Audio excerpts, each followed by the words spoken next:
Hello my friends, welcome to another episode of Warhammer 40,000 Inquisitor Martyr. My name is Wilfred. So I'm playing the Psyker for this Season 7, the Season of Malediction on PC. Spent there about 50 odd hours, and there's a whole lot of different freshly coming back to back from the Diablo 4 Season 1. The difference is fast. I enjoy a lot more with this game's season journey compared to, say, Diablo 4. Now, if I look at the season objective, and basically that's what we are playing for most of the time, is to complete the journey. And to complete a journey, there are some objectives that I would say take effort, but not necessarily hard, like reaching level 100. Like even playing a hardcore Void Crusade, you can do it with the easier Void Crusade and do a +4 to your mission on a hardcore mode, and you can more or less get it sorted at an earlier level. I would consider this season objective Heralds Bane, which is to defeat all the 3 Heralds of Malediction on at least 10 level +10 difficulties, and I think that is hard because the bosses are harder than other bosses, that's for sure.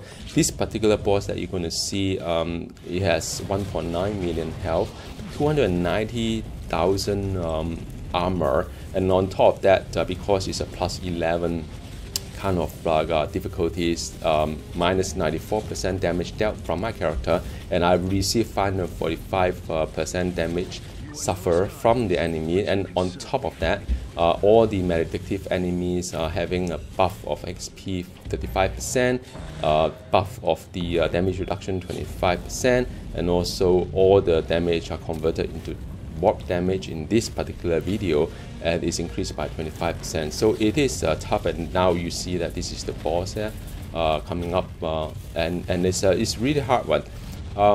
And it's difficult because it's not only require you effort to spawn all these bosses, but also require your character to be fairly strong, and you are fairly comfortable with your build and all the toggle I have with my Psyker as well.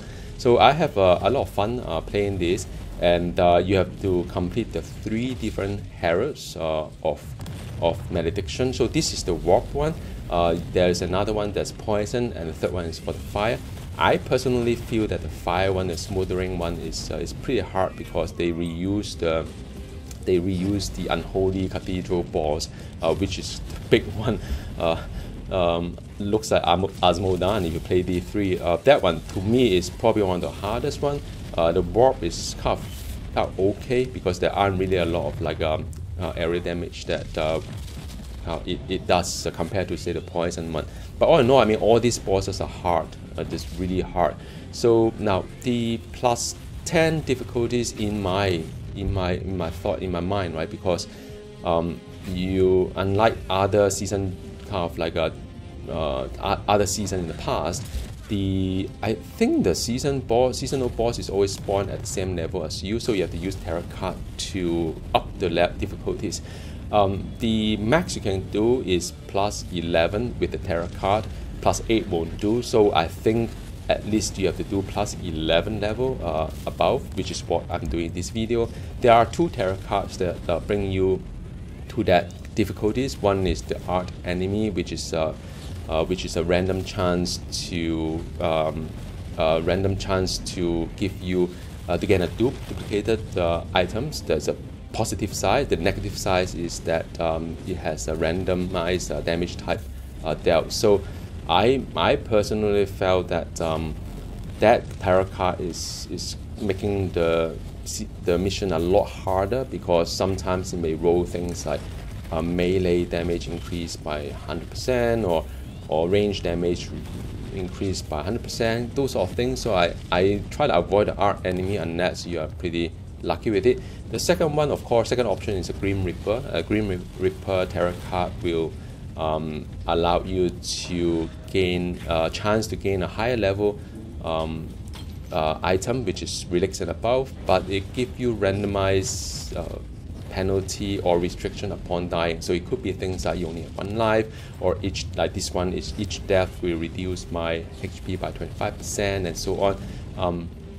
So I take the Green Reaper for this particular dungeon, mission, but to unlock the Grim Reaper you need to have Dark North system influence to 800 and above. So it's a little bit of grinding on the random mission. It's part of the season journey that you have to do that anyway.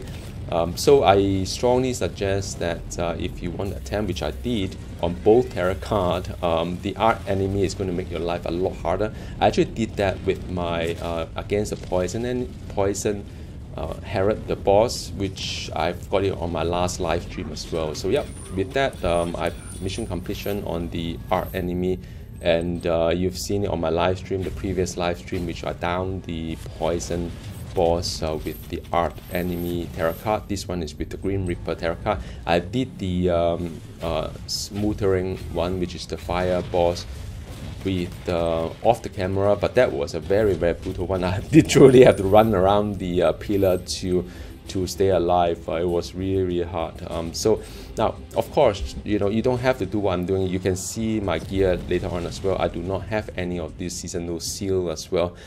If you spend a bit more time farming silver, and you can use the silver to go back to your ship, talk to the rogue trader to get the chest of my maledictive chest. You could farm for those purity seal that would give you a very massive advantage towards some of these missions. For example, you may have a supreme resistance of a certain type up by a certain percentage, and of course there are other things that you could benefit you as well. So do check those seal out if you are having difficulties in completing those bosses at a +10, at least +10 difficulties level. So I hope you enjoyed this video. Not the best kind of like a boss run that I had, but nevertheless I've done it. So I'm happy that I've completed this objective. All right, see you next time. Goodbye.